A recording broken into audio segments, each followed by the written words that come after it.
317 ہجری 7 ذی الحجہ کو بحرین کے حاکم ابو طاہر سلیمانی نے مکہ مکرمہ پر قبضہ کر لیا۔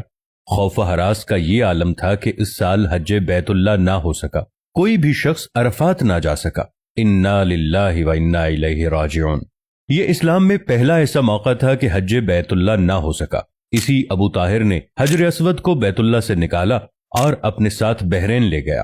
پھر بنو عباس کے خلیفہ مقتدر نے ابو طاہر سے معاہدہ کر کے فیصلہ کیا اور 3000 دینار دیا اور حجر اسود کو خانہ کعبہ واپس لایا گیا۔ یہ واپسی 339 ہجری کو ہوئی، گویا کہ 22 سال خانہ کعبہ حجر اسود سے خالی رہا۔ جب فیصلہ ہوا کہ حجر اسود کو واپس کیا جائے گا تو اس سلسلے میں خلیفہ وقت نے ایک بڑے عالم محدث عبداللہ کو حجر اسود واپس لانے کے لیے ایک وفد کے ساتھ بحرین بھجوایا۔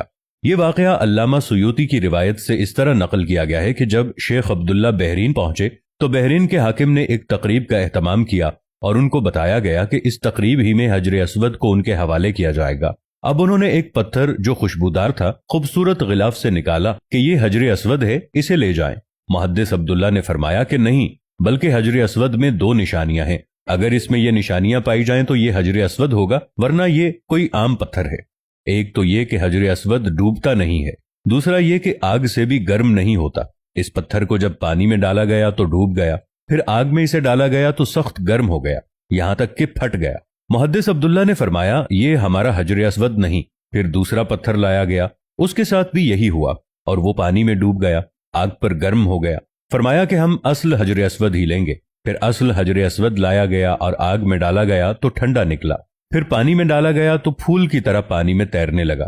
تو محدث عبداللہ نے فرمایا یہی حجر اسود ہے، یہی خانہ کعبہ کی زینت ہے اور یہی جنت والا پتھر ہے۔ اس وقت ابو طاہر نے تعجب کیا اور پوچھا کہ یہ باتیں آپ کو کہاں سے ملی ہیں؟ تو محدث عبداللہ نے فرمایا یہ باتیں ہمیں جناب رسول اللہ صلی اللہ علیہ وآلہ وسلم سے ملی ہیں کہ حجر اسود پانی میں ڈوبے گا نہیں اور آگ سے گرم نہیں ہوگا، کیونکہ یہ پتھر جنت سے لایا گیا ہے اور اس پتھر کی یہ خاص خصوصیات ہیں۔ ابو طاہر نے کہا کہ یہ دین روایات سے بڑا مضبوط ہے۔ جب حجر اسود مسلمانوں کو مل گیا تو اسے ایک کمزور اونٹنی کے اوپر لادا گیا، جس نے تیز رفتاری کے ساتھ اسے خانہ کعبہ پہنچایا۔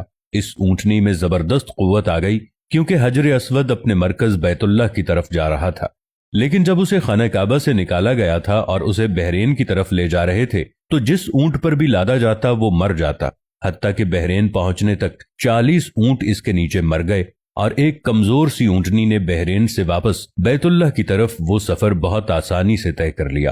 کیا خوبصورت شان ہے میرے اللہ کی، کیا خوبصورت شان ہے میرے نبی کریم صلی اللہ علیہ وآلہ وسلم کی، اور کیا خوب شان ہے اس حجر اسود کی جو کہ جنت کا پتھر ہے۔ اللہ تعالی ہم سب کو حجر اسود کو بوسہ دینا نصیب فرمائے اور خانہ کعبہ کی زیارت نصیب فرمائے، آمین۔